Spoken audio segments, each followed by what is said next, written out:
Welcome to Shukla study point. आप सभी का स्वागत है आपके अपने YouTube channel Shukla study point में। मैं शिवम शुक्ला आप सभी दोस्तों का हार्दिक स्वागत करता हूं। आपके बहुत ज़्यादा कमेंट्स आ रहे थे कि सर जी फोर्थ सेमेस्टर की क्लास प्रारंभ करवा दीजिए। तो मैंने आपको बताया था कि भाई होली के बाद से मुख्य रूप से बोर्ड पर आपकी क्लासेस प्रारंभ होंगी, ठीक है। और विस्तार से आपको वहाँ पर चैप्टर वाइज क्लासेस आपको समझाने का प्रयास किया जाएगा। बोर्ड पर विधिवत तरीके से मैं पढ़ाऊँगा आपको, और बहुत ही अच्छा लगेगा आपको पढ़ करके, ठीक है। और अब की बार रहेगा कि आपको लगभग लगभग पूरा कराने का प्रयास मेरा रहेगा, ठीक है। तो चिंता करने की आपको आवश्यकता नहीं है। इसी बीच मैंने सोचा कि होली की छुट्टियां चल रही हैं आप लोगों की, तो आप लोग वैसे बैठे होंगे तो कुछ करना ही चाहिए आप लोगों को। यानी कि छुट्टियों में खास करके अगर आप एक आध वीडियो डेली देख लेंगे, 2 वीडियो, तो आपकी बहुत ही एक प्रकार से तैयारी अच्छी हो जाएगी। तो उसी श्रृंखला में मैंने सोचा कि आपको कुछ दे दिया जाए भाई। तो ये BA second year fourth semester के छात्र छात्राओं के लिए है। आपके बहुत ज़्यादा कमेंट्स आ रहे थे मेडिकल हिस्ट्री जो होती है आपको, यानी कि जो केवल हिस्ट्री में बता रहा हूँ, ठीक है। तो एक केवल हिस्ट्री का जो एक प्रकार, जिन्होंने केवल हिस्ट्री ले रखी है, हिस्ट्री का मतलब समझ रहे हैं ना, इतिहास, ठीक है। तो इतिहास में आपको 2 सिलेबस पढ़ना है। मैंने आपको ऑलरेडी दोनों के बारे में आपको बताया था भाई कि दोनों सिलेबस आपके कौन कौन से कैसे हैं, ठीक है। खास करके जो हिस्ट्री का आपका सिलेबस है, तो एक हिस्ट्री तो आपकी है एंशियंट हिस्ट्री, ठीक है, आर्किटेक्चर एंड आर्ट वाला, तो वो एंशियंट हिस्ट्री है। और उसके बाद में जो हिस्ट्री है आपकी, एक हिस्ट्री है इतिहास केवल। तो केवल इतिहास में आपको केवल इतिहास ही पढ़ना होता है, जबकि प्राचीन इतिहास में आपको आर्ट एंड आर्किटेक्चर की को भी देखना होता है विस्तार से, ठीक है। तो वो प्राचीन इतिहास का अलग है, उसको मैंने दोनों का सिलेबस भी आपको बता दिया है। सभी सब्जेक्ट का सिलेबस आपका हो चुका है। इकोनॉमिक्स का, फिलोसॉफी का, इन सभी का सिलेबस बचा है। मैं उसको भी एक आध दिनों में आपका करवा दूंगा, ठीक है। तो उसको लेकर के आप परेशान ना हो। विधिवत तैयारी आपकी फोर्थ सेमेस्टर की होने वाली है, बिल्कुल चिंता नहीं करनी है। तो आज यह है लगभग 100 से अधिक ऑब्जेक्टिव टाइप के प्रश्न, जो कि आपके लगभग सारे चैप्टर्स से समाहित करने का प्रयास किया गया। यानी कि पूरे के पूरे क्वेश्चंस पेपर में से 100 मैंने चुनिंदा प्रश्नों को आपको उठाया है, जो कि आपकी परीक्षा में आने वाले हैं। आप किसी भी विश्वविद्यालय से हैं, सभी विश्वविद्यालयों के लिए यह लेक्चर बहुत ही महत्वपूर्ण है। जिनमें ऑब्जेक्टिव होती है उनके लिए तो बहुत महत्वपूर्ण है ही, चूंकि ऑब्जेक्टिव मॉडल पेपर है ये। लेकिन जो इनका लिखित होगा वो भी एक प्रकार से बहुत ज़्यादा जानकारी इस वीडियो के माध्यम से पाने वाले हैं। तो आप सभी लोग इस वीडियो को शेयर अवश्य कर दीजिएगा, लाइक जरूर कर दीजिएगा, ठीक है। मॉडल पेपर है ये 2023 की परीक्षाओं के लिए, यहाँ पर आप देख सकते हैं। तो विस्तार से हम चर्चा करेंगे और जानेंगे चीज़ों के बारे में। टॉप 100 क्वेश्चंस, MCQs मतलब होता है मल्टीपल चॉइस क्वेश्चंस, ठीक है। आइए अब हम चर्चा करते हैं प्रश्नों पर। प्रश्न आपकी स्क्रीन पर आ चुका है, बहुत ही इंपॉर्टेंट प्रश्न है। प्रश्न है आपका, कुस्तुनतुनिया मतलब कि तुर्की ने कुस्तुनतुनिया पर किस वर्ष अधिकार किया था? फटाफट से बताने का प्रयास करेंगे। बहुत ही इंपॉर्टेंट प्रश्न है, और खास करके ये प्रश्न आपकी परीक्षा में आ सकता है। बताएं इसका करेक्ट आंसर क्या होगा। प्रश्न है कि तुर्की ने कुस्तुनतुनिया पर किस वर्ष अधिकार किया था? तो ऑप्शन ए है 1450, बी ऑप्शन है 1451, सी है 52 1400, और डी है आपका 1453। करेक्ट आंसर इसका क्या होगा, फटाफट से आप बताएंगे। तुर्की ने कुस्तुनतुनिया पर जो अधिकार किया था वो किया था भाई 1453 ईस्वी में। ऑप्शन नंबर डी में दिया है, करेक्ट आंसर हो जाएगा ऑप्शन नंबर डी। अगला क्वेश्चन आपका आ चुका है, देखेंगे सभी लोग। निम्नलिखित में से किसने इस सिद्धांत का प्रतिपादन किया कि सौर मंडल का केंद्र पृथ्वी नहीं वरन सूर्य है? किसने बताया? सबसे पहले किसने इस सिद्धांत का प्रतिपादन किया कि सौर मंडल का केंद्र पृथ्वी नहीं है बल्कि सूर्य है? क्योंकि इससे पहले सभी लोग यही मानते थे कि भाई पृथ्वी जो अपनी है ये सेंटर में है, ब्रह्मांड के केंद्र में पृथ्वी है। लेकिन एक विद्वान आए, उन्होंने कहा कि नहीं, पृथ्वी बीच में नहीं है, सूर्य बीच में है। तो खास करके सौरमंडल के बीच में सूर्य को कहने वाले जो विद्वान है वो कौन है? कैप्लर महोदय हैं, कोपरनिकस हैं, टॉलेमी है, या फिर न्यूटन है? कौन है वो भाई? तो इसका करेक्ट आंसर आपका हो जाएगा ऑप्शन नंबर बी। कोपरनिकस महोदय ने सबसे पहले बताया कि भाई सौरमंडल का केंद्र पृथ्वी नहीं है बल्कि सूर्य है, ठीक है। आगे बढ़ते हैं। अगला क्वेश्चन आपका आ चुका है, डिवाइन कॉमेडी का लेखक कौन है? डिवाइन कॉमेडी एक बड़ी जबरदस्त पुस्तक है, बड़ी फेमस पुस्तक है, और हर एक एग्जाम में ये प्रश्न आपका आता है। तो इस प्रश्न को एकदम से रट लीजिएगा, ये प्रश्न आप में आने वाला है एकदम से। यहाँ पर मैं 100% यहाँ पर लिख दे रहा हूँ, 100% ये क्वेश्चन आने वाला है। डिवाइन कॉमेडी के लेखक कौन है? तो आप इसको याद रख लीजिएगा, जो एक प्रकार से दार्शनिक हैं, फिलोसॉफी मतलब कि खास करके इनका सब्जेक्ट वैसे बहुत सारी चीज़ों में इन्होंने अपनी विचारधाराएं दी है। उनका नाम है दांते। दांते महोदय की पुस्तक है डिवाइन कॉमेडी, ये पुस्तक याद रखिएगा। एक पुस्तक और है, आप याद रखिएगा, यूटोपिया पुस्तक बड़ी फेमस है। यूटोपिया पुस्तक जो है किसकी है, टॉमस मोर की पुस्तक है। टॉमस मोर कहीं कहीं पर लिखा रहता है, तो टॉमस मोर की पुस्तक है यूटोपिया, बड़ी फेमस पुस्तक है। उस पुस्तक का नाम आप ध्यान रखेंगे, आपकी परीक्षा में आ सकता है, ठीक है। इसके अलावा एक पुस्तक है द लास्ट जजमेंट, ये भी बड़ी ज़बरदस्त पुस्तक है, खास करके पॉलिटिकल साइंस से रिलेटेड है और हिस्ट्री से भी चूंकि रही है रिलेटेड। तो द लास्ट जजमेंट जो पुस्तक है, इसको लिखा है किसने भाई, माइकल एंजेलो ने। तो ये पुस्तक भी आप ध्यान रखेंगे। तो ये सब पुस्तकें जो है बड़ी फेमस हैं, आपकी परीक्षा में यहाँ से प्रश्न आ सकता है। हमको पढ़ना क्या है हिस्ट्री में भाई, आधुनिक विश्व का इतिहास पढ़ना है 1453 ईस्वी से लेकर के 1950 तक। 1453 इसलिए इंपॉर्टेंट है चूंकि तुर्की ने कुस्तुनतुनिया पर अधिकार कर लिया था 1453 ईस्वी में, और पुनर्जागरण की जो शुरुआत होती है वो खास करके यहीं से मानी जाती है, यहीं से होती है, ठीक है। तो इसीलिए संदर्भ में फेमस है चीज़ें। आगे बढ़ते हैं, अगला क्वेश्चन आपका आ चुका है, मैकियावेली की प्रसिद्ध पुस्तक का क्या नाम है। बहुत महत्वपूर्ण प्रश्न है ये सब प्रश्न, एकदम से मैंने आपके चैप्टर से बहुत ही महत्वपूर्ण प्रश्नों को छांटा है ताकि आप इन चीज़ों को समझ सकें और जान पाएं कि आपकी परीक्षा में क्या आने वाला है। मैं 100% एक प्रकार से यहाँ से ये बोलता हूँ कि लगभग और लगभग 100% ये बात ध्यान रख लीजिएगा, 100% चीज़ें कि इस क्वेश्चन पेपर से, यानी एक ही मॉडल पेपर से अगर आपकी परीक्षा ऑब्जेक्टिव हुई तो लगभग 80 से 90% जो क्वेश्चंस होंगे केवल इसी मॉडल पेपर से आपके आने की संभावना है। ये बात आप ध्यान रखेंगे। बहुत ही मेहनत करने के बाद में इन क्वेश्चंस को मैंने इकट्ठा किया है, तो आप लोग जो है वीडियो को अंत तक जरूर देखिएगा, ठीक है, ये बात ध्यान रखें। चले आगे बढ़ते हैं, अगला क्वेश्चन आपका आ चुका है। तो मैकियावेली की प्रसिद्ध पुस्तक का क्या नाम है, द रिपब्लिक या द प्रेस ऑफ फॉली या द प्रिंस या यूटोपिया। यूटोपिया मैंने आपको बताया था कि भाई किसकी है, टॉमस मोर की यूटोपिया है, ठीक है। मैकियावेली की कौन सी पुस्तक है, फटाफट से आप बताने का प्रयास करेंगे। मैकियावेली की पुस्तक का क्या नाम है, सभी लोग बताएंगे भाई। मैकियावेली की प्रसिद्ध पुस्तक जो है उसका क्या नाम है, उसका नाम है द प्रिंस। द प्रिंस जो पुस्तक है मैकियावेली की पुस्तक है, ये बात आप ध्यान रखेंगे, परीक्षा के दृष्टि से बहुत ही महत्वपूर्ण पुस्तक है, ठीक है। इसके अलावा अगला जो प्रश्न आपका आ चुका है, प्रेस ऑफ फॉली या प्रेज ऑफ फॉली, प्रेस या प्रेज दोनों बोल सकते हैं आप। तो प्रेज ऑफ फॉली या प्रेस ऑफ फॉली, इस पुस्तक के लेखक कौन है भाई, शेक्सपियर या फिर समस या मिल्टन या टॉमस मोर। तो भाई देखिए इस पुस्तक के लेखक कौन है, सभी लोग बताएंगे, बिल्कुल एरेस्मस है। Erasmus is right answer, option number इसका बी करेक्ट आंसर हो जाएगा। नेक्स्ट क्वेश्चन आपका आ चुका है, मिल्टन की प्रसिद्ध पुस्तक का क्या नाम है, जॉन मिल्टन की प्रसिद्ध जो पुस्तक है उसका क्या नाम है, सभी लोग बताएंगे। करेक्ट आंसर इसका क्या होगा, एक बार सभी लोग कमेंट करेंगे, बिल्कुल option number C, Paradise Lost जो पुस्तक है ये जॉन मिल्टन की पुस्तक है, ऑप्शन नंबर इसका सी करेक्ट आंसर होगा। आगे बढ़ते हैं, अगला क्वेश्चन आपका आ चुका है, सभी लोग देखिएगा, प्रश्न आपका आ चुका है,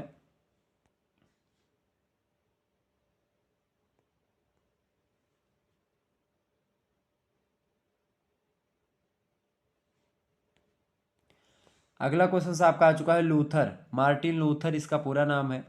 आप बताएंगे, प्रश्न आपसे पूछा गया कि मार्टिन लूथर ने किस गिरजाघर पर धर्म सुधार की बातें लिख करके चिपकाई थी, फटाफट से आप बताने का प्रयास करेंगे। प्रश्न क्या आपसे पूछा गया है, मार्टिन लूथर के बारे में, और खास करके यूरोप में धर्म सुधार आंदोलन के संदर्भ में मार्टिन लूथर का नाम लिया जाता है।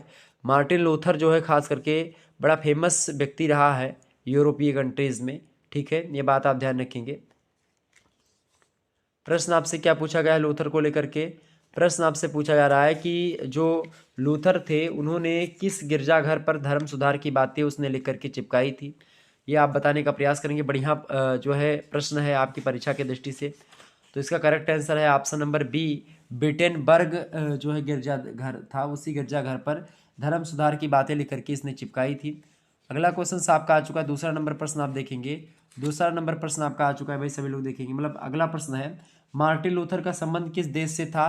तो मार्टिन लूथर का संबंध किससे था भाई, मार्टिन लूथर का जो संबंध था वो किस देश से था, मार्टिन लूथर का संबंध जो था भाई वो था ऑप्शन नंबर आपका सी में दिया, जर्मनी, बिल्कुल करेक्ट आंसर होगा option number C. Martin Luther का जो संबंध है वो जर्मनी देश से है। नेक्स्ट क्वेश्चन आपका आ चुका है, देखेंगे, मार्टिन लूथर ने धर्म सुधार की कितनी बातें गिरजाघर के मुख्य द्वार पर चिपकाई थी, बहुत ही बढ़िया प्रश्न है, फटाफट से आप बताने का प्रयास करेंगे। मार्टिन लूथर ने कितनी बातें लिख करके गिरजाघर के मुख्य द्वार पर चिपकाई थी, तो कितनी बातें थी भाई, वो 95 बातें लगभग थी, ऑप्शन नंबर डी में दिया आपका 95 करेक्ट आंसर हो जाएगा। अगला क्वेश्चन आप सभी लोग देखेंगे, बहुत ही बढ़िया प्रश्न है। प्रश्न है कि प्रश्न क्या है इसमें, प्रश्न आपका आ चुका है, सभी लोग देखेंगे कि भ्रष्ट चरित्र पोपों में किसका उदाहरण दिया जाता है। जो खास करके भ्रष्ट चरित्र रहा है किस पोप का, उसमें से किसका उदाहरण देते हैं हम, अलेक्जेंडर सष्टम का या पीटर का या फ्रांसिस प्रथम का या पायस नवम का। तो इसका करेक्ट आंसर होगा अलेक्जेंडर सष्टम जो था, इसका मतलब खास करके भ्रष्ट चरित्र था। ऑप्शन नंबर इसका ए करेक्ट आंसर हो जाएगा। अगला क्वेश्चन आपकी स्क्रीन पर आ चुका है, सभी लोग देखेंगे। प्रश्न है कि पोप के उस प्रतिनिधि का नाम क्या था जो 1517 ईस्वी में पाप मोचन पत्रों की बिक्री के उद्देश्य से बिटनबर्ग पर गया था। जॉन एक गया था, या फिर जॉन टेटजल गया था, या फिर हेनरी या फेडरिक, कौन गया था? करेक्ट आंसर इसका क्या होगा, फटाफट से बताने का प्रयास करेंगे। तो इसका करेक्ट आंसर होगा ऑप्शन नंबर बी, जॉन टेटजल जो था ये पोप के उस प्रतिनिधि का नाम था। खासकर जॉन टेटजल उस प्रतिनिधि का नाम था जिसने 1517 ईस्वी में पाप मोचन पत्रों की बिक्री के उद्देश्य से बिटनबर्ग गया था। नेक्स्ट क्वेश्चन आपका आ चुका है, पाप मोचन पत्रों की सत्यता को सिद्ध करने के लिए पोप ने किस धर्मशास्त्री को भेजा था? तो किस धर्मशास्त्री को भेजा था भैया, किसको भेजा था? फटाफट से आप बताने का प्रयास करेंगे, करेक्ट आंसर क्या होगा। प्रश्न है कि पाप मोचन पत्रों की सत्यता को सिद्ध करने के लिए पोप ने किस धर्मशास्त्री को भेजा था? किसको भेजा था भाई? तो जॉन एक को भेजा था। ऑप्शन नंबर ए में दिया है जॉन एक, करेक्ट आंसर आपका हो जाएगा। अगला क्वेश्चन आप सभी लोग देखेंगे। प्रश्न है कि वर्म्स की सभा किस वर्ष में हुई थी? ये सब प्रश्न आप अभी ध्यान रख लीजिएगा, बाकी मैं चैप्टर वाइज वीडियो प्रोवाइड करवाऊंगा इन चीज़ों की, तो मैं विस्तार से चर्चा करूंगा। ठीक है, जब सेकंड चैप्टर आपका है यूरोप में धर्म सुधार आंदोलन और मार्टिन लूथर की उसमें भूमिका, तो उसमें हम विस्तार से चर्चा करेंगे चीज़ों के बारे में, और हर एक चीज़ के बारे में हम चर्चा करेंगे, तो चिंता करने की आपको आवश्यकता नहीं है। ठीक है, प्रश्न आपका, लेकिन मैंने सोचा मॉडल पेपर आपको दे दिया जाए, बहुत सारे कमेंट्स आ रहे थे आप लोगों के, तो मॉडल पेपर मैं दे रहा हूँ। बाकी सब्जेक्ट के चैप्टर वाइज वीडियो होंगी और उसके बाद में मॉडल पेपर देने का प्रयास रहेगा। अगर आप कहेंगे तो एक आध मॉडल पेपर मैं और दे दूंगा। ठीक है, हर एक सब्जेक्ट का देने का प्रयास करूंगा, लिखित का भी मॉडल पेपर जल्दी दे दूंगा। बाकी मैं चैप्टर वाइज वीडियो प्रोवाइड करवाता रहूंगा आपको। ठीक है, प्रश्न आपका आ चुका, वर्म्स की सभा किस वर्ष हुई थी? फटाफट से आप बताएंगे। वर्म्स की सभा जो हुई थी वो किस वर्ष हुई थी भाई? तो किस वर्ष हुई थी? ये 1529 में हुई थी। Option number C correct answer बिल्कुल है। अगला क्वेश्चन आपका आ चुका है, वर्म्स सभा में जब मार्टिन लूथर को कानूनी सुरक्षा से वंचित कर दिया गया तब उसे किसने संरक्षण दिया था? तो किसने दिया था भाई संरक्षण उसको? तब उसको संरक्षण दिया था फेडरिक ने। Option number D correct answer होगा। अगला क्वेश्चन आप देखिएगा, अगला प्रश्न आपका आ चुका है, ट्रेंट की सभा किस वर्ष हुई थी? ट्रेंट की सभा किस वर्ष हुई थी? ट्रेंट की जो सभा हुई थी वो किस वर्ष हुई थी भाई? तो वो कब हुई थी? फटाफट से आप बताने का प्रयास करेंगे। ट्रेंट की जो सभा हुई थी वो किस वर्ष हुई थी? वो हुई थी आपकी 1545 ईस्वी में। ऑप्शन नंबर इसका सी करेक्ट आंसर होगा। अगला क्वेश्चन आपका आ चुका है, बहुत ही महत्वपूर्ण है, आक्सबर्ग की संधि का भी बहुत ही महत्वपूर्ण प्रश्न है, आने वाला एकदम से तय है प्रश्न। आक्सबर्ग की संधि जो हुई थी वो कब हुई थी? तो ये संधि हुई थी आपकी 1555 ईस्वी में। ऑप्शन नंबर डी लगा दीजिएगा। वहीं अगला प्रश्न आपकी स्क्रीन पर आ चुका है, ये भी बहुत ही जबरदस्त प्रश्न है, लूथर की मृत्यु का किस वर्ष में हुई थी? तो मार्टिन लूथर की जो मृत्यु हुई थी वो किस वर्ष हुई थी भाई? सभी लोग बताने का प्रयास करेंगे। मार्टिन लूथर की जो मृत्यु हुई थी वो कब हुई थी? फटाफट से बताएंगे। बिल्कुल ऑप्शन नंबर बी, 1546 में इसकी मृत्यु हो गई थी मार्टिन लूथर की। अगला क्वेश्चन आपकी स्क्रीन पर आ चुका है, सभी लोग तब तक वीडियो को लाइक और शेयर अवश्य करते रहिएगा। ठीक है, चलें अगला प्रश्न आपका आ चुका है, सभी लोग देखेंगे। इंग्लैंड के किस शासक को बंदी बना करके 1649 ईस्वी में मृत्यु दंड दे दिया गया था? बताएं। इंग्लैंड, अच्छा ये प्रश्न जो आपको पूछा गया, चूंकि इकाई नंबर आपको मतलब कि चैप्टर नंबर तीन में ही आपको पढ़ना है, गौरवपूर्ण क्रांति जो हुई थी खास करके इंग्लैंड में 18वीं शताब्दी में, सॉरी गौरवपूर्ण क्रांति हुई थी, उसके बाद में 18वीं शताब्दी में औद्योगिक क्रांति भी हुई थी, तो इसके बारे में चर्चा करने का प्रयास रहेगा। गौरवपूर्ण क्रांति जो कि 1688 ईस्वी में आपको पता होगा हुई थी।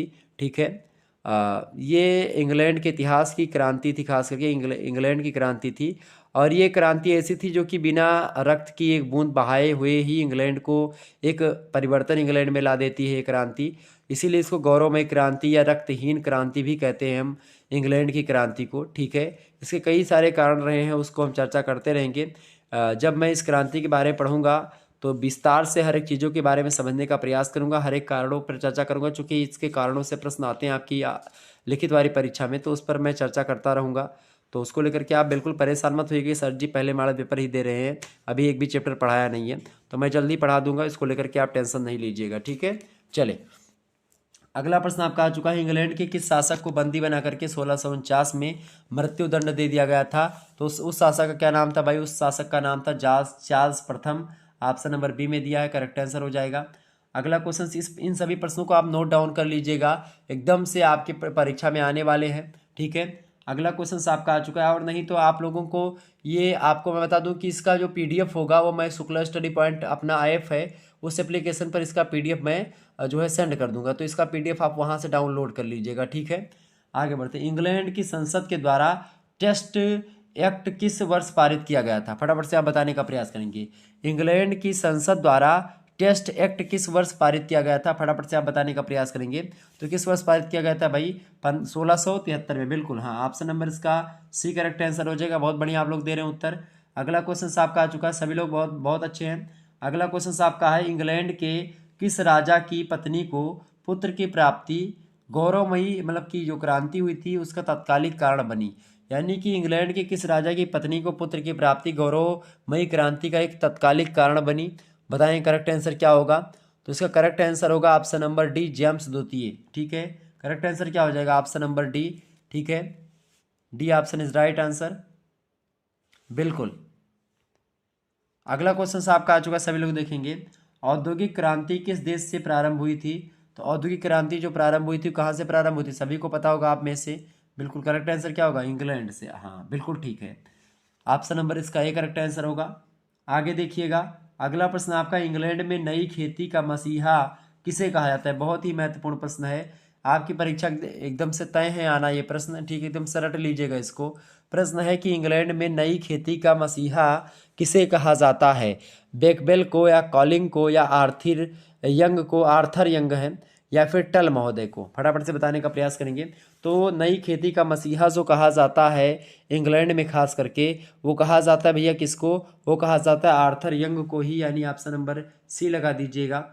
अगला क्वेश्चन आपकी स्क्रीन पर आ चुका है, देखेंगे, बहुत ही बढ़िया प्रश्न है, यह भी प्रश्न आपकी परीक्षा के लिए बहुत ही महत्वपूर्ण है। प्रश्न है आपका कि स्पिनिंग जेनी का आविष्कार किसने किया था? स्पिनिंग जेनी का जो आविष्कार किया था उसको करने वाले विद्वान का नाम है James Hargreaves. Option number A में ही दिए हुए हैं, तो ऑप्शन नंबर ए लगा दीजिएगा आप लोग, ए ऑप्शन करेक्ट आंसर होगा। अगला प्रश्न आ चुका है, फ्लाइंट शटल का आविष्कार किसने किया था? तो फ्लाइंट शटल का आविष्कार करने वाले जो विद्वान है उनका क्या नाम है? उनका नाम है जॉन के महोदय ने आविष्कार किया था किसका? फ्लाइंट शटल का आविष्कार करने वाले जो विद्वान हैं जॉन के हैं। नेक्स्ट क्वेश्चन आपका आ चुका, वाटर फ्रेम का आविष्कार किसने किया था भैया? ये सब प्रश्न आपकी परीक्षा के लिए एकदम से रामबाण का काम करेंगे, बहुत ही महत्वपूर्ण है। तो अभी पेपर आपका लंबे है, यानी समय अभी है आपको पेपर देने में, ठीक है। तो आप सभी लोग इस वीडियो को लगभग 3 से 4 बार जरूर देख लीजिएगा, और निश्चित तौर पर आप मानिए कि उसके बाद में आप ये नहीं कहोगे कि सर जी और कुछ पढ़ने की ज़रूरत बची है। अगर इन प्रश्नों को आपने याद कर लिया, आपकी परीक्षा ऑब्जेक्टिव हो रही है, तो आपके लिए बहुत हो जाएगा, ठीक है। बाकी एक मॉडल पेपर अगर आपकी रिक्वायरमेंट होगी तो मैं एक मॉडल पेपर और देना चाहूँगा, फिर उसके बाद में फिर कहीं से कुछ पढ़ने की आपको आवश्यकता नहीं पड़ेगी अगर परीक्षा ऑब्जेक्टिव हुई तो। बाकी अगर परीक्षाएं आपकी लिखित हो रही तो उसके लिए मैं लिखित मॉडल पेपर में लगभग मेरे 2 मॉडल पेपर अगर जो व्यक्ति देख लेंगे उनको लगभग 70% से नीचे कोई दे ही नहीं सकता, मतलब 70% से उनका नीचे आएगा ही नहीं अगर आपने 2-3 मॉडल पेपर हमारे देखे हुए होंगे तो। चले, तो वाटर फ्रेम का आविष्कार किसने किया था? वाटर फ्रेम का आविष्कार किया था रिचर्ड आर्कराइट महोदय ने। ऑप्शन नंबर बी में दिए हैं, करेक्ट आंसर हो जाएंगे। अगला क्वेश्चन आपका आ चुका है, सैमुअल्सन क्रॉम्पटन ने निम्नलिखित में से किसका निर्माण किया था? तो सैमुअल क्रॉम्पटन महोदय ने जो आविष्कार किया था किसका किया था भाई? उन्होंने किसका आविष्कार किया था? उन्होंने किया था आविष्कार म्यूल का। किसका आविष्कार किया था? म्यूल का, ठीक है। Option number B correct answer हो जाएगा।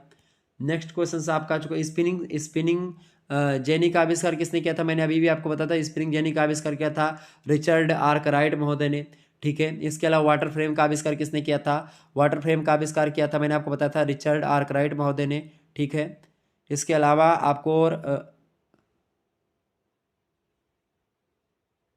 स्पिनिंग जेनी का आविष्कार किसने किया था भाई? सॉरी, स्पिनिंग जेनी का आविष्कार मैंने आपको गलत बता दिया। स्पिनिंग जेनी का आविष्कार किया था जेम्स हारग्रीव्स महोदय ने, ठीक है, अभी मैंने बताया था आपको। इसके अलावा मैंने फ्लाइंट शटल का आविष्कार किसने किया था? तो फ्लाइंट शटल का आविष्कार किया था किसने? फ्लाइंट शटल का आविष्कार किया था जॉन के ने। वाटर फ्रेम का आविष्कार जो किया था, वाटर फ्रेम का आविष्कार किया था भाई किसने? वाटर फ्रेम का आविष्कार किया था रिचर्ड कार्कराइट ने। और सैमुअल्सन क्रॉम्पटन ने जो खोज किया था, उन्होंने म्यूल का खोज किया। तो ऑप्शन नंबर वही आपसे पूछा गया, बी वाला। ठीक है, आगे बढ़ते हैं। अगला प्रश्न आपका आ चुका, कॉटन जिन के आविष्कार का श्रेय किसे है? तो कॉटन जिन का आविष्कार किसने किया था? तो उसको करने वाले हैं एली व्हिटनी महोदय। ऑप्शन नंबर बी में दिए, करेक्ट आंसर हो जाएंगे। अगला क्वेश्चन आपका आ चुका है, स्टीम इंजन का बनाने का श्रेय किसको जाता है? तो स्टीम इंजन बनाया है किसने भाई? उन्होंने बनाया, किसने बनाया? James Watt. आपने सभी लोगों ने नाम भी सुना होगा इनका, जेम्स वाट का नाम सुना होगा। तो जेम्स वाट ने स्टीम इंजन बनाया था। Option number A correct answer होगा। बहुत ही इंपॉर्टेंट प्रश्न है, अभी प्रश्न आपकी परीक्षा में ही आएगा। अगला क्वेश्चन आपका है, पहली सफल नहर का निर्माण किसने किया था, या उसके निर्माण करने का श्रेय किसको जाता है? तो पहली सफल नहर निर्माण करने का जो श्रेय जाता है, वो जाता है भाई खास करके किसको? ड्यूक ऑफ ब्रिज वाटर को। ऑप्शन नंबर इसका सी करेक्ट आंसर होगा। नेक्स्ट क्वेश्चन आप देखिएगा। चलिए मैं थोड़ा सा कलर चेंज कर ले रहा हूँ, ठीक है। चलिए अगला प्रश्न आपका आ चुका है। प्रश्न है कि निम्नलिखित में से किस राजा की कठोर नीतियां उपनिवेशों के असंतोष के कारण बनी? फटाफट से आप बताने का प्रयास करेंगे। सभी लोग बहुत ही इंपॉर्टेंट प्रश्नों को आप देख रहे हैं और बहुत ही अच्छे तरीके से देख रहे हैं, बड़ा अच्छा लग रहा है। एक बार वीडियो को शेयर अवश्य करेंगे। चलिए अगला क्वेश्चन आपका आ चुका है, निम्नलिखित में से किस राजा की कठोर नीतियां उपनिवेशों के असंतोष का कारण बनी? जॉर्ज प्रथम, जॉर्ज द्वितीय, जेम्स प्रथम या जॉर्ज द्वितीय? करेक्ट आंसर इसका क्या होगा? चलिए सभी लोगों को मैं सोचने का मौका इसलिए दे रहा हूँ 1-2 सेकंड का, ताकि आप लोग ये ना कहें कि सर जी तीव्र गति से आप आगे बढ़ गए। क्योंकि तीव्र गति से मैं तब आगे बढ़ता हूँ, खूब तेज तेज वीडियो बोलता हूँ, बनाता हूँ, जब परीक्षा आपकी नज़दीक रहती है, ताकि आपका रिवीजन हो जाए, आपका समय नष्ट ना हो। लेकिन यहाँ पर थोड़ा सा आपको समय इसलिए दे रहा हूँ ताकि आप लोग थोड़ा सोच सकें। हालांकि मैंने पढ़ाया नहीं, मुझे कोई अधिकार नहीं है आपसे कुछ पूछने का। मैं पढ़ा दूंगा चैप्टर वाइज वीडियो, उसके बाद में फिर से इस वीडियो को देखिएगा, आप सारे प्रश्नों को हल कर पाएंगे। इसी उद्देश्य से मैं इस वीडियो को इसमें थोड़ा सा मैं रुक रुक करके चल रहा हूँ, ताकि समय दे करके, ताकि आप दिमाग में सोच सकें। ठीक है, एक बार वीडियो को देखने के बाद दोबारा फिर से देखिएगा, फिर से अपने आप जो है स्कोर करिएगा कितना आया। ठीक है, चले प्रश्न क्या है कि किस राजा की कठोर नीतियां उपनिवेशों के असंतोष का कारण बनी भाई? तो इसका करेक्ट आंसर जो होगा आपका, वो होगा ऑप्शन नंबर सी, जॉर्ज तृतीय। ठीक है, नेक्स्ट क्वेश्चन आपका आ चुका है, इंग्लैंड के किस प्रधानमंत्री के द्वारा शक्कर अधिनियम और स्टैंप अधिनियम पारित किया गया था? तो इंग्लैंड के किस प्रधानमंत्री के द्वारा शक्कर अधिनियम और स्टैंप अधिनियम पारित किया गया था भाई? गेरविन ने किया था, या लॉर्ड नॉर्थ ने, या टाउनसेंड ने, या कॉर्नवालिस ने? तो इसको किया था ग्रेनविल महोदय ने। ग्रेनविल ये इंग्लैंड के प्रधानमंत्री थे और इन्हीं के द्वारा शक्कर अधिनियम और स्टैंप अधिनियम पारित किया गया था। नेक्स्ट क्वेश्चन आपका आ चुका है, प्रश्न है कि बोस्टन में किस दिन चाय की पेटियां समुद्र में फेंकी गई थी? अच्छा, बोस्टन टी पार्टी घटना किस देश से संबंधित है आपसे पूछेगा, एग्जाम की दृष्टि से बहुत महत्वपूर्ण प्रश्न है, तो अमेरिका से रिलेटेड है। ठीक है, प्रश्न आपसे यहाँ पर क्या पूछा गया कि बोस्टन में किस दिन चाय की पेटियां समुद्र में फेंकी गई थी? तो कौन सा दिन था भाई? वो समय था आपका 17 दिसंबर का। ठीक है, 17 दिसंबर का समय था, 1773 ईस्वी की बात है। Option number C correct answer हो जाएगा। अगला क्वेश्चन आप सभी लोग देखेंगे। अगला प्रश्न आपका है, प्रथम महाद्वीपीय कांग्रेस किस वर्ष बुलाई गई थी? फटाफट से आप बताएंगे। प्रश्न क्या है, प्रथम महाद्वीपीय कांग्रेस किस वर्ष बुलाई गई थी? बताएं। प्रथम महाद्वीपीय कांग्रेस किस वर्ष बुलाई गई थी? तो ये बुलाई गई थी कब भाई? ये बुलाई गई थी 1774 ईस्वी में। Option number B correct answer हो जाएगा। अगला क्वेश्चन आप देखेंगे सभी लोग, ब्रिटिश संसद के द्वारा पारित दमनकारी नियमों की संख्या कितनी थी? तो ब्रिटिश संसद के द्वारा पारित जो दमनकारी नियम थे, उनकी संख्या की अगर बात की तो लगभग 4 थी। ऑप्शन नंबर इसका बी करेक्ट आंसर हो जाएगा। अगला क्वेश्चन आप देखेंगे, ब्रिटिश महाद्वीप कांग्रेस किस वर्ष बुलाई गई? बताएं। ब्रिटिश महाद्वीप कांग्रेस मतलब ब्रिटिश महाद्वीपीय कांग्रेस किस वर्ष बुलाई गई थी? तो कब बुलाई गई थी भाई? कब बुलाई गई बताइएगा सभी लोग। तो कब बुलाई गई थी? बिल्कुल option number C, 1775 correct answer. अगला प्रश्न आपका कॉमन सेंस जो पुस्तक है, इसको किसने लिखा है? बताइए सभी लोग, कॉमन सेंस पुस्तक के लेखक कौन है? कॉमन सेंस पुस्तक को किसने लिखा है? सभी लोग बताएंगे 10वें के सॉरी करेक्ट आंसर क्या होगा, फटाफट से बताने का प्रयास करें। कॉमन सेंस पुस्तक के लेखक कौन है? तो कॉमन सेंस पुस्तक को लिखा है किसने भाई? टॉमस पेन महोदय ने। Option number A correct answer हो जाएगा। अगला क्वेश्चन आप देखेंगे, स्वतंत्रता के घोषणा पत्र को तैयार करने में निम्नलिखित में से किसकी भूमिका थी? बताएं, बहुत ही महत्वपूर्ण प्रश्न है। स्वतंत्रता के घोषणा पत्र को तैयार करने में निम्नलिखित में से किसकी भूमिका थी? करेक्ट आंसर क्या होगा? बिल्कुल थॉमस जेफरसन की। ऑप्शन नंबर डी में दिए हैं। अगला क्वेश्चन आप देखिएगा, अमेरिकी स्वतंत्रता संग्राम में किसकी भूमिका नहीं रही इनमें से? तो अमेरिकी स्वतंत्रता संग्राम में जो भूमिका रही है वो खास करके जॉन एडम्स की रही है, टॉमस जेफरसन की रही है, इसके अलावा बेंजामिन फ्रैंकलिन की रही है, लाफेयत की नहीं रही है। ठीक है, तो ऑप्शन नंबर आप सी लगा दीजिएगा इसका, लाफेयत की नहीं रही है, ऑप्शन नंबर सी। अगला क्वेश्चन आप देखेंगे, अगला प्रश्न आपका है, अमेरिका को स्वतंत्रता किस तिथि को प्राप्त हुई थी? तो अमेरिका को स्वतंत्रता किस तिथि को प्राप्त हुई थी? बहुत ही महत्वपूर्ण प्रश्न है, एग्जाम में एकदम से हर हाल में पूछा जाएगा। शर्तियाँ एकदम से तय कर लीजिए, मतलब कि एकदम से मैं प्रबल दावेदारी के साथ कर रहा हूँ, ये प्रश्न आने वाला, तो इसको जरूर रट लीजिएगा आप लोग। ठीक है, अमेरिका का जो स्वतंत्रता संग्राम, मतलब कि अमेरिका का जो स्वतंत्रता दिवस एक प्रकार से उसको कब मिली स्वतंत्रता, उसको कब प्राप्त हुई थी, किस वर्ष या किस डेट को स्वतंत्रता प्राप्त हुई थी? इसे भारत को स्वतंत्रता कब प्राप्त हुई थी? 15 अगस्त 1900 कब प्राप्त हुई थी? 1947। ठीक है, तो ऐसे आपसे पूछा जा रहा है कि अमेरिका को स्वतंत्रता कब प्राप्त हुई थी या उसकी तिथि क्या है? तो उसकी तिथि कितनी है? 4 जुलाई 1776। बिल्कुल करेक्ट आंसर आपका है 4 जुलाई 1776। Option number B correct answer हो जाएगा इसका। तो बताइए करेक्ट आंसर क्या होगा? बिल्कुल ऑप्शन नंबर बी 4 जुलाई 1776। ठीक है, करेक्ट आंसर आपका हो गया बी ऑप्शन। ठीक है, अमेरिका को स्वतंत्रता जो मिली थी वो 4 जुलाई को मिली थी 1776 ईस्वी में। करेक्ट आंसर आपका हो जाएगा ऑप्शन नंबर बी। अगला प्रश्न आपका आ चुका है, सभी लोग देखेंगे, पेरिस की संधि जिसके द्वारा अंततः अमेरिकी स्वतंत्रता संग्राम की समाप्ति हुई वो कब हुई थी? पेरिस की संधि कब हुई थी? मतलब अगर एक प्रश्न पूछा जाए तो ये भी पूछा सकता है कि पेरिस की संधि जो हुई थी वो कब हुई थी? तो पेरिस की संधि जो हुई थी वो खास करके हुई थी आपकी 3 फरवरी को 1783 में। ऑप्शन नंबर इसका बी करेक्ट आंसर होगा। अगला क्वेश्चन आप देखिएगा, 1781 में यॉर्क टाउन में किसके मतलब किसने समर्पण किया था? तो 1781 में यॉर्क टाउन में जो समर्पण किया था, किसने समर्पण किया था ये प्रश्न आपसे कह रहा है। तो उसको करने वाले जो विद्वान हैं उनका नाम है Lord Cornwallis. Option number D correct answer हो जाएगा इसका।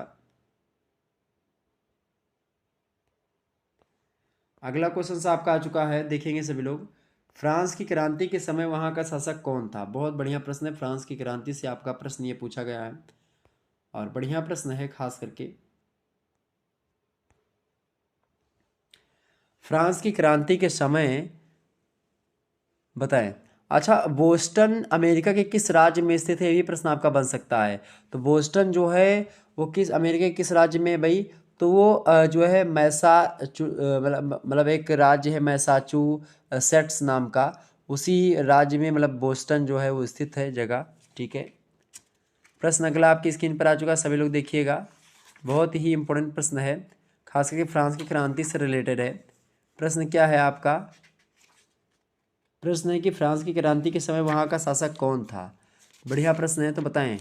तो वहाँ की क्रांति मतलब कि जब क्रांति हुई थी फ्रांस की तो उस समय शासक जो था उसका नाम क्या था? उसका नाम था लुई 16वां। Option number C correct answer होगा, सभी लोग जानते भी होंगे आप लोग। अगला क्वेश्चन आपका है, फ्रांस का कौन सा शासक कहता था कि मैं ही राज्य हूँ? ऐसा कौन सा शासक बोलता था कि मैं ही राज्य हूँ स्वयं में? ऐसा बोलने वाला जो राजा था उसका नाम था लुई 14वां। ऑप्शन नंबर सी करेक्ट है, मतलब ए करेक्ट आंसर होगा लुई 14वां।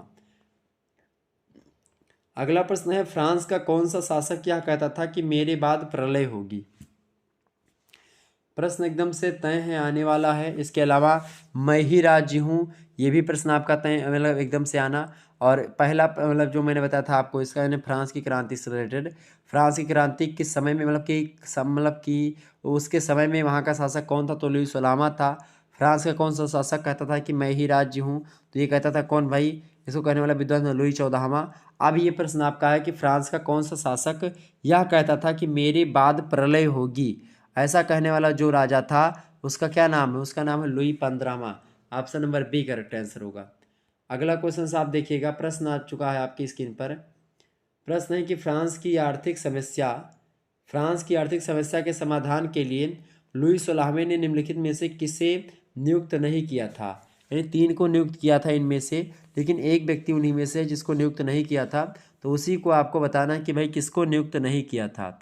तो इसने नियुक्त नहीं किया था किसको? भाई मिराबो की नियुक्त नहीं किया था, बाकी सभी को नियुक्त किया था, यानी कि मिराबो को नहीं किया था। तो option number A correct answer हो जाएगा। बाकी तुर्गो, कैलोन और नेकर को फ्रांस की आर्थिक समस्या के समाधान के लिए लुई 16वें ने नियुक्त किया था। ठीक है, आगे देखते हैं। अगला क्वेश्चन आपका आ चुका है, निम्नलिखित में से कौन फ्रांस का एक दार्शनिक नहीं था? तो इनमें से 3 जो है फ्रांस के ही दार्शनिक है और बाकी फ्रांस के दार्शनिक एक व्यक्ति जो है इनमें से वो नहीं है। तो करेक्ट आंसर आपसे पूछा जा रहा है कि कौन सा है फ्रांस का एक दार्शनिक, मतलब कि दार्शनिक व्यक्ति नहीं फ्रांस का एक। ठीक है, तो इनमें से करेक्ट आंसर क्या हो जाएगा? बिल्कुल ऑप्शन नंबर आपको डी में दिया है, टॉमस मोर जो है ये यहाँ का नहीं था। Option number D correct answer होगा। बाकी मॉन्टेस्क्यू, वाल्टेयर और रूसो जो थे सब फ्रांस के ही दार्शनिक हैं। ठीक है, आगे बढ़ते हैं अगले प्रश्न की ओर। अगला प्रश्न आपका है, टिथ एक शब्द है, तो टिथ नामक कर जो है किसके द्वारा लगाया जाता था? तो टिथ नामक जो कर है इसको कौन लगाता था भाई? तो टिथ नामक कर को लगाने वाला जो व्यक्ति होता था उसको हम क्या बोलते थे? पादरी जो लोग हुआ करते थे वही खास करके लगाते थे टिथ जो नाम का कर होता था। ऑप्शन नंबर सी इसका करेक्ट आंसर हो जाएगा। अगला क्वेश्चन आप सभी लोग देखेंगे, शक्ति पृथक्करण का सिद्धांत किसने दिया था? सभी लोग बताएंगे शक्ति पृथक्करण का सिद्धांत किसने दिया था? शक्ति पृथक्करण का सिद्धांत देने वाले जो विद्वान है उसका क्या नाम है? उसका नाम है भाई क्या? उसका नाम है मॉन्टेस्क्यू। ठीक है, मॉन्टेस्क्यू ने शक्ति पृथक्करण का सिद्धांत दिया था। बहुत ही महत्वपूर्ण प्रश्न आपकी परीक्षा में आने वाला है, रट लीजिएगा। अगला प्रश्न आप देखिएगा, आपकी स्क्रीन पर आ चुका है, फ्रांस की क्रांति का पिता किसे कहते हैं? बहुत ही महत्वपूर्ण प्रश्न है, परीक्षा में एकदम से आना है। बताएं, फ्रांस की क्रांति का पिता किसे कहा जाता है? तो फ्रांस की क्रांति का जो पिता कहा जाता है वो कहा जाता है रूसो को।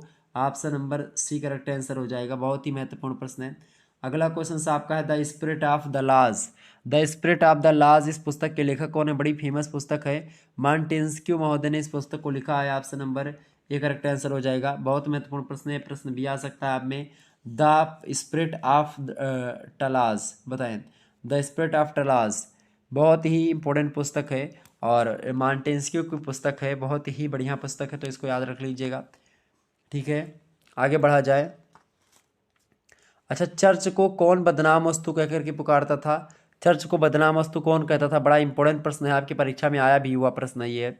तो चर्च को बदनाम वस्तु कौन कहता था भाई? वाल्टेयर जो था ये चर्च को बोलता था कि ये बदनाम वस्तु है चर्च एक। ठीक है, बहुत ही बढ़िया प्रश्न है ये, आपकी परीक्षा में आता है। ठीक है, आगे बढ़ते हैं। अगला प्रश्न आपका है, सोशल कॉन्ट्रैक्ट नामक पुस्तक का लेखक कौन है? बहुत ही महत्वपूर्ण पुस्तक है सोशल कॉन्ट्रैक्ट, परीक्षा में आपका आ सकता है। बताएं, सोशल कॉन्ट्रैक्ट पुस्तक के लेखक हैं आपके रूसो महोदय। ठीक है, option number C correct answer हो जाएगा।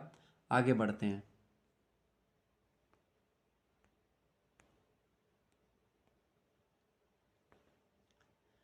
अगला प्रश्न आपका आ चुका है, नेपोलियन ने बैंक ऑफ फ्रांस की स्थापना किस वर्ष करी थी? सभी लोग बताने का प्रयास करेंगे।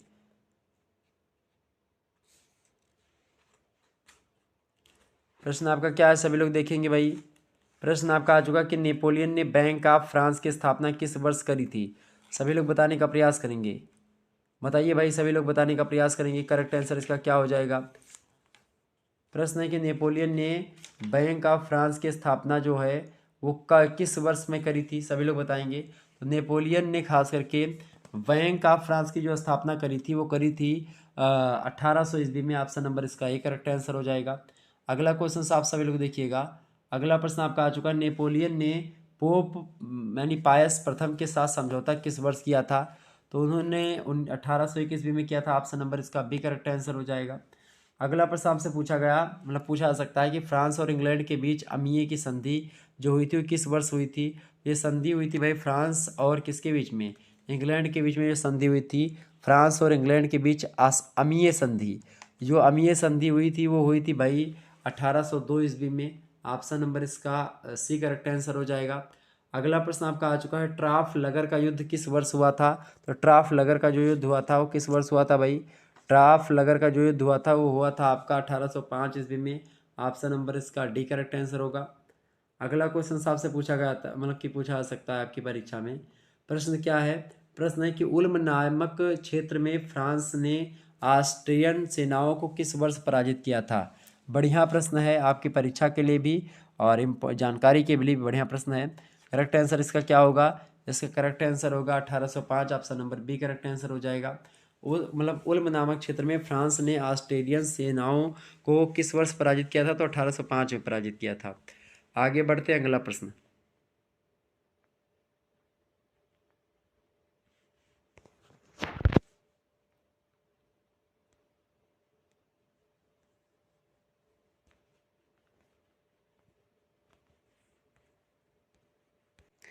चलिए भाई, अगला प्रश्न आपकी स्क्रीन पर आ चुका है, सभी लोग देखने का प्रयास करेंगे। अगला प्रश्न आपका क्या है भाई? सभी लोग देखेंगे। चलिए, एक प्रश्न आप सभी लोग बताओ भाई, नेपोलियन जो था, नेपोलियन बोनापार्ट, इसकी मृत्यु कब हुई थी? नेपोलियन की मृत्यु कब हुई थी? 1821 में। बिल्कुल ठीक है, हाँ, 1821 में नेपोलियन की मृत्यु हुई थी। अच्छा, वाटरलू का युद्ध भी बड़ा प्रसिद्ध युद्ध है, कब हुआ था? एग्जाम में प्रश्न आ सकता है। वाटरलू का जो युद्ध हुआ था वो कब हुआ था? 18 जून 1815 को हुआ था। बिल्कुल ठीक है, ये बात ध्यान रखेंगे। अच्छा, नेपोलियन को परास्त कर किसे फ्रांस का शासक बनाया गया था? तो नेपोलियन को परास्त करके जो शासक बना था वो कौन बना था? वो बना था लुई 18वां। ठीक है, आप लुई 18वां जो था वो नेपोलियन को परास्त कर किसे फ्रांस का शासक बनाया गया था?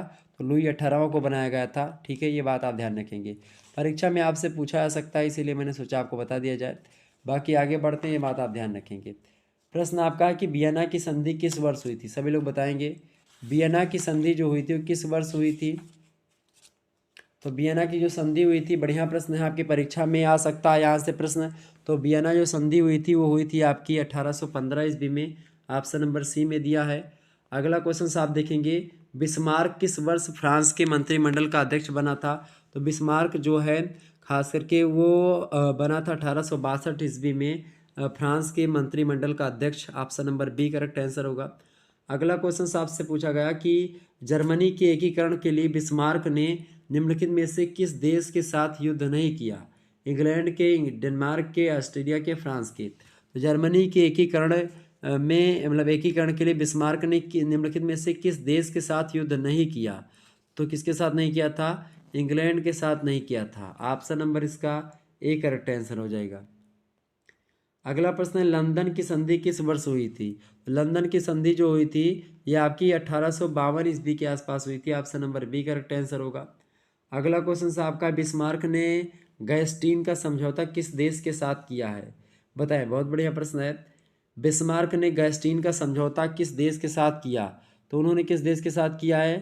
उन्होंने किया है ऑस्ट्रिया के साथ। Option number D correct answer होगा। अगला क्वेश्चन है आपका, किस देश को परास्त करने के बाद जर्मनी का एकीकरण पूरा हुआ? बताएं, किस देश को पराजित करने के बाद में जर्मनी का एकीकरण पूरा हुआ था? तो उस देश का क्या नाम है? बिल्कुल फ्रांस। फ्रांस देश को पराजित करने के बाद में, परास्त करने के बाद में, ठीक है, जर्मनी का एकीकरण संभव हो पाया। अगला प्रश्न आपका, फ्रांस को परास्त करने के लिए के बाद बिस्मार्क ने उसके साथ कौन सी संधि करी थी? तो फ्रांस को परास्त करने के बाद में बिस्मार्क ने उसके साथ कौन सी संधि करी थी भाई? उसने करी थी इनके साथ फ्रैंकफर्ट संधि। फ्रैंकफर्ट संधि। Option number C correct answer हो जाएगा। आगे बढ़ते हैं, अगला प्रश्न आपका आ चुका है, बहुत बढ़िया प्रश्न है, चलिए समझने का प्रयास करता हूँ। इटली मात्र एक भौगोलिक, प्रश्न आपसे क्या पूछा जा रहा है भाई कि इटली मात्र एक क्या है? इटली मात्र एक भौगोलिक अभिव्यक्ति था या किसका कथन था? फटाफट से बताने का प्रयास करेंगे। प्रश्न आपका है कि इटली एक भौगोलिक अभिव्यक्ति था, यह किसका कथन है? यह कथन किसका है भाई? यह कथन है मैटरनिक का। ठीक है, ऑप्शन नंबर इसका एक करेक्ट आंसर होगा। अगला प्रश्न आपका आ चुका है, इटली का एकीकरण किस राज्य के नेतृत्व में हुआ था? तो इटली का जो एकीकरण हुआ था ये खास करके सार्डिनिया, पीडमांड जो है इन राज्यों के नेतृत्व में हुआ था। Option number D correct answer था इसका। अगला प्रश्न आपका आ चुका है, यंग इंडिया नामक संस्था का निर्माण निम्नलिखित में से किसने किया था? तो यंग इटली, यंग इंडिया तो महात्मा गांधी की रचना है। अगला प्रश्न, यंग इटली नामक संस्था का निर्माण किसने किया था? यंग इटली नामक संस्था का निर्माण जो किया था उनका नाम क्या है? बिल्कुल मैजनी ने करा था। ऑप्शन नंबर इसका ए करेक्ट आंसर होगा। अगला प्रश्न आपका आ चुका है, लाल कुर्ती सेना का गठन किसने किया था? लाल कुर्ती सेना, यंग इटली वाला बड़ा इंपॉर्टेंट है। इसके अलावा लाल कुर्ती सेना का ये भी बहुत धाकड़ प्रश्न है। लाल कुर्ती सेना का गठन किसने किया था? इसको करने वाले जो विद्वान हैं उनका नाम है गैरीबाल्डी। ठीक है, ऑप्शन नंबर बी में दी गैरीबाल्डी करेक्ट आंसर हो जाएगा। अगला प्रश्न आपसे पूछा गया है, क्रीमिया का युद्ध किस वर्ष हुआ था? क्रीमिया का युद्ध कब हुआ था भाई? तो क्रीमिया का युद्ध जो हुआ था आपका, वो हुआ था कब? 1854 ईस्वी के में। ऑप्शन नंबर इसका सी करेक्ट आंसर हो जाएगा। अगला प्रश्न आपकी स्क्रीन पर आ चुका है, सभी लोग देखिएगा। अगला प्रश्न है, काबूर ने नेपोलियन तृतीय के साथ कौन कौन सी संधि करी थी? सभी लोग बताएंगे। तो काबूर ने नेपोलियन तृतीय के साथ जो संधि करी थी वो कौन सी संधि थी? वो संधि का क्या नाम था? तो उसका नाम था प्लोम्बियर संधि। Option number A correct answer होगा। अगला प्रश्न है, कुंवर की मृत्यु किस वर्ष में हुई? बताएं। कुंवर बोल दिया।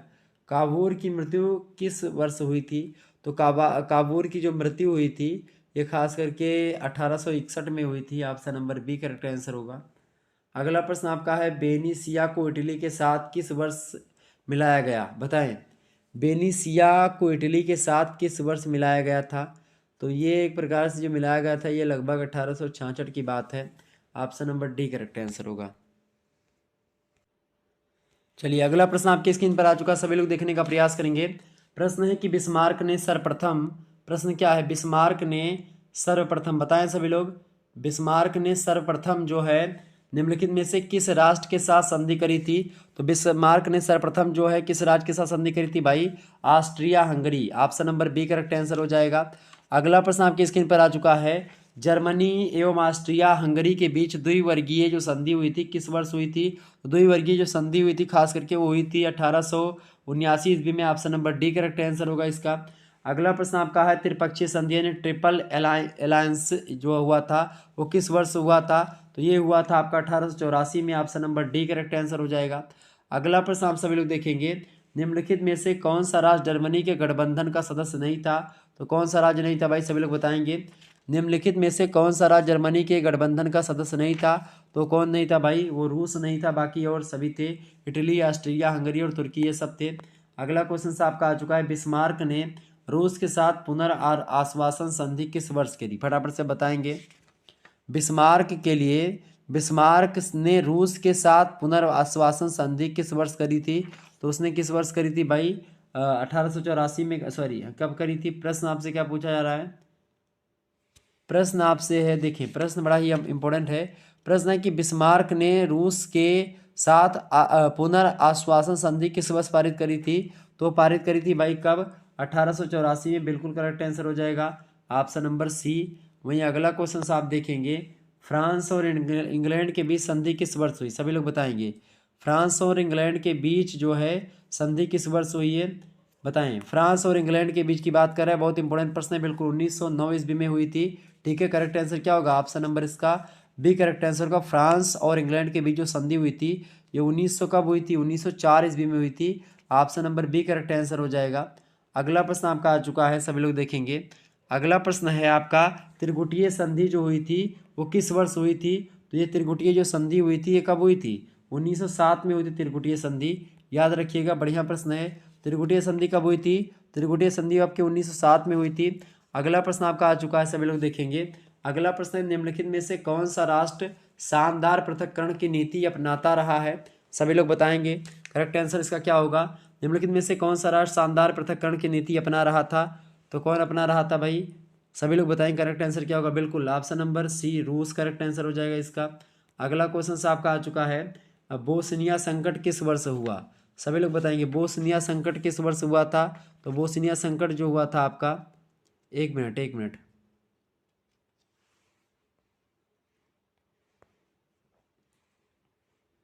शानदार पृथक्करण की नीति कौन अपना रहा था ये बताएं, करेक्ट आंसर इसका क्या होगा? निम्नलिखित में से कौन सा राष्ट्र, त्रिगुटीय संधि वाला मैंने आपको बताया था। त्रिगुटीय संधि कब हुई थी आपकी? त्रिगुटीय संधि 1907, बिल्कुल करेक्ट आंसर है। इसके अलावा शानदार पृथक्करण की नीति जो अपना रहा था कौन सा देश था भाई? उसका क्या नाम था? शानदार पृथक्करण की नीति जो अपना रहा था एक मिनट, हाँ यही तो है आपका। शानदार पृथक्करण की नीति अपना रहा था कौन सा राज्य, सभी लोग बताएंगे। इंग्लैंड, बिल्कुल इसका इंग्लैंड में बताया था। अगला इंग्लैंड याद रखिएगा, इसका करेक्ट आंसर आपका इंग्लैंड होगा, ठीक है। इसका इंग्लैंड है। शानदार पृथक्करण की नीति अपना रहा था कौन, इंग्लैंड, ऑप्शन नंबर ए। अगला प्रश्न आप देखिएगा, अब आपका आ चुका है, बोस्निया संकट किस वर्ष हुआ। बोस्निया संकट किस वर्ष हुआ, करेक्ट आंसर आपका क्या होगा। तो बोस्निया संकट जो हुआ था 1908 में हुआ था, option number C correct answer होगा इसका। अगला क्वेश्चन से, किस देश की समस्या को पूर्वी समस्या कहा जाता था। तो किस देश की समस्या को पूर्वी समस्या कहते थे भाई, सभी लोग बताने का प्रयास करें, करेक्ट आंसर क्या होगा। किस देश की समस्या को पूर्वी समस्या कहा जाता था, तो तुर्की देश की समस्या को पूर्वी समस्या कहा जाता था। अगला प्रश्न है, सराजेवो में ऑस्ट्रेलिया के राजकुमार की हत्या किस वर्ष हुई थी, बताइएगा सभी लोग, करेक्ट आंसर क्या होगा। सराजो सराजेवो में ऑस्ट्रेलिया के राजकुमार की हत्या किस वर्ष, मतलब कि किस दिन की गई थी, 28 जून 1914 को की गई थी। ऑप्शन नंबर इसका डी करेक्ट आंसर होगा। आगे बढ़ते हैं, अगला प्रश्न आपका आ चुका है, सभी लोग देखने का प्रयास करेंगे।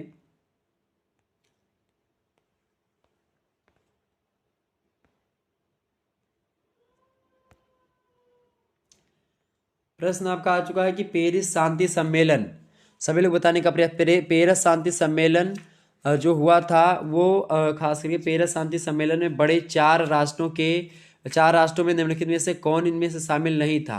बढ़िया प्रश्न आपसे पूछा गया है, आपकी परीक्षा की दृष्टि से बहुत ही महत्वपूर्ण प्रश्न है। पेरिस शांति सम्मेलन में बड़े चार राष्ट्रों में से शामिल राष्ट्र इनमें से कौन सा नहीं था। तो इनमें सबसे पहले आपको जानना ये पड़ेगा कि भाई कौन कौन से राष्ट्र शामिल हुए थे। तो कौन कौन से राष्ट्र, इनमें से देखिए 3 राष्ट्र ऐसे हैं जो कि शामिल हुए थे, एक राष्ट्र आपका है जो नहीं शामिल हुआ था। तो ऑप्शन नंबर जो आपका डी में दिया है संयोजी, ये शामिल नहीं था भाई। बाकी ओरलैंडो, इसके अलावा बिल्सन, क्लीमेंसो, ये सब पेरिस शांति सम्मेलन में बड़े 4 राष्ट्रों में ये सब शामिल थे, बाकी आपका संयोजी शामिल नहीं था। अगला प्रश्न आपका है, विश्व युद्ध के दौरान निम्नलिखित में से किस व्यक्ति ने 14 सिद्धांत दिए थे, सभी लोग बताएंगे। विश्व युद्ध के दौरान किस व्यक्ति ने, मतलब बताएं, 14 सिद्धांत दिए थे, अपने 14 सिद्धांत दिए थे, करेक्ट आंसर इसका क्या होगा। तो इस 14 सिद्धांत किसने दिया था, बिल्सन ने दिया था, ऑप्शन नंबर इसका ये करेक्ट आंसर हो जाएगा। अगला क्वेश्चन आपका आ चुका है, सभी लोग देखने का प्रयास करेंगे। अगला प्रश्न क्या है भाई, अगला प्रश्न आपका है, वैचारिक मतभेदों के कारण निम्नलिखित में से किसने स्वयं को पेरिस शांति सम्मेलन किससे अलग कर दिया था, लिया था, बताएं।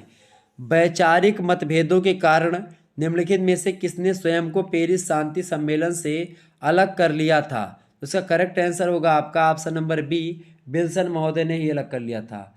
अगला क्वेश्चन आपका आ चुका है, वर्साय के संधि के अनुसार जर्मनी की स्थल सेना की कुल संख्या क्या निर्धारित की गई, बताइएगा सभी लोग। वर्साय की संधि के अनुसार जर्मनी की स्थल सेना की कुल संख्या क्या निर्धारित की गई थी भाई, तो निर्धारित की गई थी 1 लाख की, जो है जो जर्मनी होगा ये 1 लाख से सैनिक अधिक पैदल सैनिकों को नहीं लग सकता, चूंकि खास करके वर्साय की संधि का ही परिणाम आप देखिए दूसरा विश्व युद्ध का कारण बनी, तत्कालीन कारण बनी, चूंकि प्रथम विश्व युद्ध समाप्त हुआ था वर्साय की संधि से। वर्साय की संधि जो थी एक प्रकार से उसमें कोई न्याय सही तरीके से नहीं हुआ था जर्मनी के साथ, ठीक है।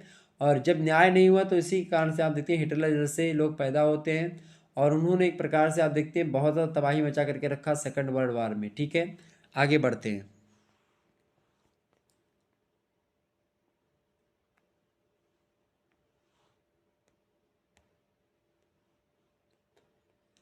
चलिए आप सभी लोग वीडियो को लाइक और शेयर कर दीजिएगा, बाकी मैं और चीज़ों को आपके बारे में बताता रहूँगा।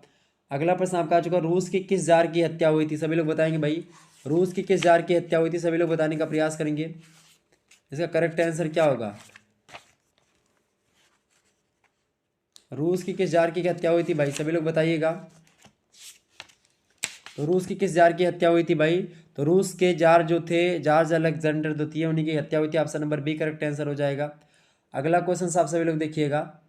अगला प्रश्न आपका आ चुका, दासों की मुक्ति की घोषणा किस जार ने करी थी। दासों की मुक्ति की घोषणा करी थी किसने, किसने करी थी भाई, जॉन अलेक्जेंडर द्वितीय ने ही करी थी, ऑप्शन नंबर बी में दिए हैं।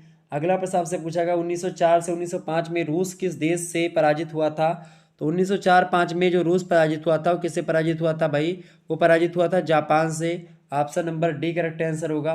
अगला क्वेश्चन आपका है बर्लिन की संधि किस वर्ष हुई थी। बर्लिन की संधि जो हुई थी, बहुत इंपॉर्टेंट प्रश्न है, परीक्षा में आने वाला एकदम से तय है, जान लीजिएगा। तो बर्लिन की जो संधि हुई थी भाई, बर्लिन की संधि जो हुई थी कब हुई थी। बर्लिन की संधि हुई थी 1878 ईस्वी में। ऑप्शन नंबर इसका सी करेक्ट आंसर हो जाएगा। अगला प्रश्न आप सभी लोग देखिएगा। अगला प्रश्न आपका आ चुका है, सभी लोग देखेंगे, बहुत ही इंपॉर्टेंट प्रश्न है। प्रश्न क्या है, प्रश्न आपका है कि जापान ने निम्नलिखित में से किस प्रदेश पर अधिकार किया था।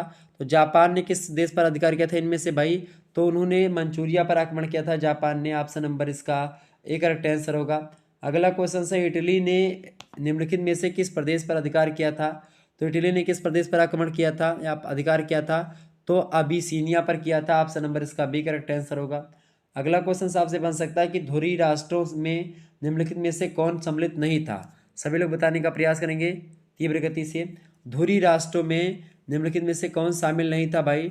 धुरी राष्ट्रों में शामिल कौन सा नहीं था।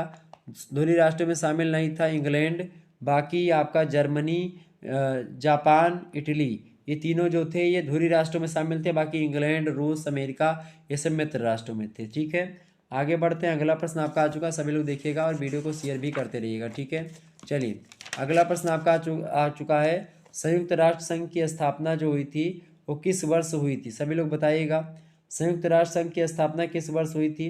चलिए बताइए, संयुक्त राष्ट्र संघ की जो स्थापना हुई थी वो कब हुई थी भाई। वो हुई थी आपकी अक्टूबर 1945 में। ऑप्शन नंबर डी लगा दीजिएगा। अगला क्वेश्चन आपसे बन सकता है, ये इंपॉर्टेंट प्रश्न है आपका, जो इससे पहले मैंने ये बताया था, डी वाला ऑप्शन। अगला क्वेश्चन है, अमेरिका के राष्ट्रपति रूजवेल्ट और ब्रिटेन के प्रधानमंत्री विंस्टन चर्चिल ने अटलांटिक चार्टर कब जारी किया था।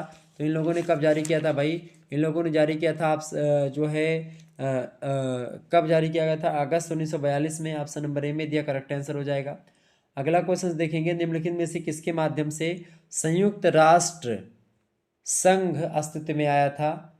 तो बताएं, तो सैन फ्रांसिस्को कॉन्फ्रेंस हुआ था, उसी से ऑप्शन नंबर इसका सी करेक्ट आंसर हो जाएगा। अगला क्वेश्चन आपका आ चुका है, सभी लोग देखेंगे। अगला प्रश्न, सुरक्षा परिषद के अस्थायी सदस्यों की संख्या कितनी होती है। तो सुरक्षा परिषद के अस्थायी सदस्यों की जो संख्या होती है वो कितनी होती है, 5 होती है। ठीक है, ऑप्शन नंबर इसका सी करेक्ट आंसर हो जाएगा। वहीं अगला प्रश्न, सुरक्षा परिषद के कुल कितने सदस्य होते हैं। सुरक्षा परिषद के कुल मिलाकर के आपके 11 सदस्य होते हैं। ऑप्शन नंबर इसका डी करेक्ट आंसर हो जाएगा। तो इस प्रकार से आपने इन प्रश्नों को समझा और जाना परखा। ठीक है, और बाकी प्रश्न पूछ सकता है कि अंतर्राष्ट्रीय न्यायालय में कुल कितने सदस्य होते हैं। तो अंतर्राष्ट्रीय न्यायालय में कुल मिलाकर के आपके 15 सदस्य होते हैं। ठीक है, आपसे पूछ सकता है कि जो है सुरक्षा परिषद का अस्थायी सदस्य कौन कौन से देश मतलब कि नहीं है, या कौन से देश हैं, ऐसे पूछ सकता है। तो ध्यान रखिएगा इन चीज़ों के बारे में। ठीक है, चलिए, तो इस प्रकार से आप लोगों ने इन चीज़ों को समझा, जो है आधुनिक विश्व के इतिहास से रिलेटेड प्रश्नों को जाना, ऑब्जेक्टिव टाइप के 1453 ईस्वी से लेकर के 1950 ईस्वी तक के इतिहास के बारे में मैंने आपको यहाँ पर बताने का प्रयास किया और विस्तार से समझाने का भी प्रयास किया है। ठीक है, तो आप सभी लोग वीडियो को लाइक और शेयर बस कर दीजिएगा, ताकि टाइम टू टाइम आपको नोटिफिकेशन मिलता रहे और आप आसानी से चीज़ों को समझ पाएँ। ठीक है, धन्यवाद, मिलते हैं नेक्स्ट वीडियो में, तब तक के लिए जय हिंद जय भारत। आप सभी का बहुत बहुत धन्यवाद हमारे से जुड़ने के लिए। इसी प्रकार से अपना प्यार हमेशा बना रखिए। बहुत बहुत धन्यवाद।